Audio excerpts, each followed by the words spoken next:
প্রিয় শিক্ষার্থীবৃন্দ, আসসালামু আলাইকুম। আপনারা যারা সরকারি চাকরির প্রস্তুতি নিচ্ছেন, বিভিন্ন মন্ত্রণালয়ের বিভিন্ন পদের আলাদা আলাদা বই না পড়ে একটি বই ভালো করে পড়ুন এবং আমাদের এই পেজটি এবং ইউটিউব চ্যানেলটি সাবস্ক্রাইব করুন।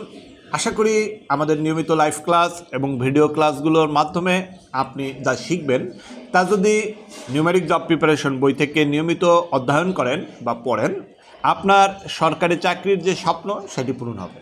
আপনাকে দুদকের জন্য আলাদা করে কোনো বই পড়তে হবে না, মাদকদ্রব্যের জন্য আলাদা করে বই পড়তে হবে না, প্রাথমিক শিক্ষক নিয়োগের জন্য আলাদা করে বই পড়তে হবে না। আপনি যদি ভালো করে নিউমেরিক জব প্রিপারেশন বইটি পড়েন, সরকারি চাকরির স্বপ্ন পূরণ করার জন্য বই পড়ার আসলে কোনো বিকল্প আপনার সামনে নাই। খেয়াল করেন, অন্ধজনে দেহ আলো কোন কারক? অন্ধজনে দেহ আলো কোন কারক? অন্ধজনে কোন কারক সেটি বলা হয়েছে। অন্ধজনে হচ্ছে সম্প্রদানের সপ্তমী কারক। বাংলা ভাষার মৌলিক ব্যঞ্জনধ্বনি কতটি? 30টি। বাংলা ভাষার মৌলিক ব্যঞ্জনধ্বনি কতটি? 30টি। সাতসাগরের মাঝি কার কাব্যগ্রন্থ? সাতসাগরের মাঝি হচ্ছে ফররুখ আহমেদ রচিত একটি কাব্যগ্রন্থ। বইটা আনা হয়েছে কোন বাচ্যের উদাহরণ? কর্মবাচ্য।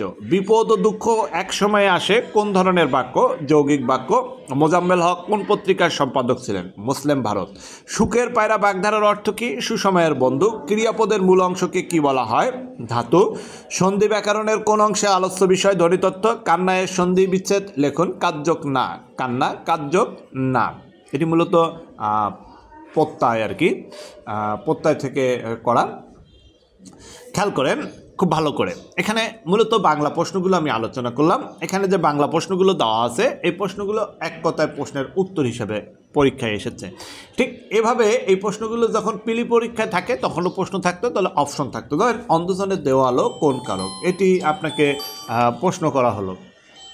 এই প্রশ্নটি যখন আপনি দেখতেন যে এই প্রশ্নটি থাকলো আপনার কোনো লিখিত এমসিকিউ প্রশ্নে, তখন আপনি সেখানে অপশন পেতেন। এখানে লিখিত প্রশ্নে আছে, তার মানে কোনো অপশন নাই।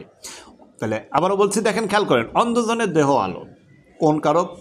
এরকম কারক নির্ণয় আপনাকে পড়ে থাকতে হবে। এরপরে ধরেন বইটা আনা হয়েছে কোন বাচ্যের উদাহরণ? কর্মবাচ্য। বা বিপদ ও দুঃখ এক সময় আসে, এটা কোন ধরনের বাক্য? ঠিক এই ধরনের প্রশ্ন পরীক্ষায় থাকে। এখন আপনারা যারা নিয়োগ পরীক্ষার্থী আছেন, অনেকেই যে কাজটি করেন সেটি হচ্ছে দুদক পরীক্ষা দেবেন, দুদকের জন্য একটা বই। খাদ্য অধিদপ্তরে পরীক্ষা দেবেন, খাদ্য অধিদপ্তরে একটা বই। শিল্প মন্ত্রণালয়ের পরীক্ষা দেবেন, শিল্প মন্ত্রণালয়ের একটা বই। কোনো মন্ত্রণালয়ে অফিস সহায়ক পদের পরীক্ষা দেবেন, অফিস সহায়কের জন্য একটা বই। অথবা আপনি ধরেন পানি উন্নয়ন বোর্ডের পরীক্ষা দেবেন, পানি উন্নয়ন বোর্ডের জন্য একটা বই। তথ্য সম্প্রচার মন্ত্রণালয়ের পরীক্ষা দেবেন, তথ্য সম্প্রচার মন্ত্রণালয়ের জন্য একটা বই। এই যে পরীক্ষা বেস বই, এইটি না করে আপনি যেটি করবেন, আপনার স্বপ্নের সরকারি চাকরি, সেটি প্রাথমিক শিক্ষক নিয়োগ হোক অথবা শিক্ষক নিবন্ধন প্রিলিমিনারি হোক, স্বপ্নের সরকারি চাকরিটি পূরণ করার জন্য একটি বই ভালো করে পড়ুন। আশা করি আপনার স্বপ্নের সরকারি চাকরি পূরণ হবে ইনশাআল্লাহ।